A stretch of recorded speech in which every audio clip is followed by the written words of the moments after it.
Hello guys, നമ്മൾ നിന്നുള്ളത് KL 73B 2400 നമ്മുടെ വാനമ്പാടി ബസ്സിലാണ്. ചേട്ടൻ സമയമൊക്കെ നോക്കുന്നുണ്ട്. ചുരം കയറുന്നതിന് ഒരു നിശ്ചിത സമയത്തിനുള്ളിൽ ചുരം കയറി തീരണം. പഴയ ഫാസ്റ്റ് പാസഞ്ചർ പെർമിറ്റാണ്. അപ്പോൾ അതേ ടൈമിൽ തന്നെ LS ഓടിയെത്തണം. എല്ലാ സ്റ്റോപ്പുകളിലും ഈ വയനാട് കയറി കഴിഞ്ഞാൽ ഒരുമാതിരിപ്പെട്ട എല്ലാ മുക്കും മൂലയിലും ആൾക്കാർ നിന്ന് കൈ കാണിക്കും. അതിൻ്റേതായ ഒരു പ്രഷറുണ്ട്. ടൈം മാനേജ് ചെയ്യുകയും ചെയ്യണം. ആകെപ്പാടെ ജനവികാസമില്ലാത്തൊരു മേഖല എന്ന് പറഞ്ഞാൽ ഈ ഫോറസ്റ്റ് മാത്രമാണ്. അപ്പോൾ ആ സമയത്ത് എങ്ങനെയും ഈ സമയം കവർ ചെയ്യാൻ വേണ്ടിയിട്ട് ഉള്ള തന്ത്രപ്പാടിലാണ്. ചേട്ടൻ ആകെ ക്ഷീണിച്ചിട്ടുണ്ട് കണ്ണൂരിൽ നിന്ന് ഇവിടം വരെ എത്തിയപ്പോഴത്തേനും. അപ്പം അങ്ങനെ ഞങ്ങൾ ചുരം കയറാൻ തുടങ്ങി. ചേട്ടന് പരവേശം എടുക്കുന്നുണ്ട്. ചേട്ടൻ വെള്ളമൊക്കെ കുടിക്കുന്നുണ്ട്. അപ്പോൾ ഈ ഫോറസ്റ്റിൽ കൂടെയുള്ള യാത്ര എന്ന് പറഞ്ഞിട്ടുണ്ടെങ്കിൽ ആകെ ഇങ്ങോട്ട് കയറുമ്പോഴാണ് ഇവർക്ക് ആകെപ്പാടെ ഒരു ആക്കം കിട്ടുക കേട്ടോ. താഴേന്ന് പറഞ്ഞാൽ എല്ലായിടത്തും സ്റ്റോപ്പും ബസ്സുകളുടെ മത്സരവും. ഏകദേശം കണ്ണൂരിൽ നിന്ന് പുറപ്പെട്ടിട്ടുണ്ടെങ്കിൽ നെടുമ്പോയിൽ വരെ ബസ്സുകളുടെ മത്സരമാണ്. എല്ലാ പോക്കറ്റ് റോഡിൽ നിന്നും ലോക്കൽ ബസ്സുകൾ ഇറങ്ങി വരും.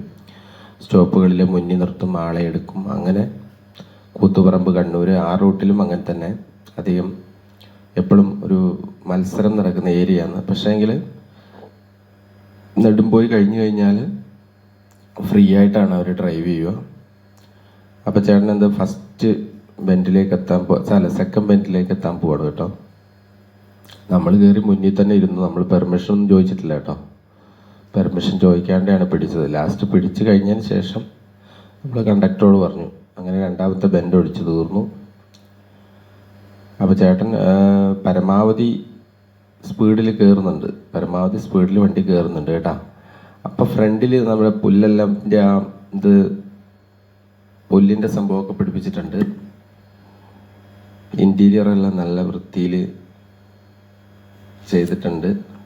നമ്മൾ പിന്നെ പുറകു ഭാഗത്തേക്ക് ക്യാമറ പിടിക്കാൻ തന്നെ വെച്ചിട്ടുണ്ടെങ്കിൽ കണ്ടമാനം സ്ത്രീ കഥാപാത്രങ്ങൾ പുറകിലിരിപ്പുണ്ട്.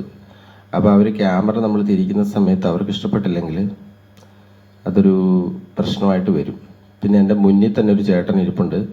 ചേട്ടൻ ഡ്രൈവർ എങ്ങനെ വണ്ടി ഓടിക്കുന്നോ അതേപോലത്തെ രീതിയിലാണ് ചേട്ടൻ തിരിഞ്ഞിരിക്കുന്നത്. അപ്പോൾ നമുക്ക് റോഡിലേക്ക് ഫുള്ളായിട്ട് കവർ ചെയ്യാനും സാധിക്കുന്നില്ല. ഫ്രണ്ടിൽ നല്ലൊരു കൊന്തയൊക്കെ തൂക്കിയിട്ടിട്ടുണ്ട്. അതിനകത്ത് ഫുള്ള് ലൈറ്റ് പിടിപ്പിച്ചിട്ടുണ്ട്.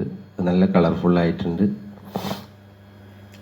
അപ്പോൾ അങ്ങനെ നമ്മൾ ചുരം കയറി ഏകദേശം രണ്ടാമത്തെ വളവ് കഴിഞ്ഞ് ഇനി മൂന്നാമത്തെ വളവിലേക്ക് എത്താറായിക്കൊണ്ടിരിക്കുകയാണ്.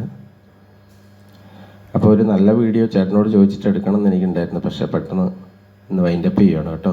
Okay, by.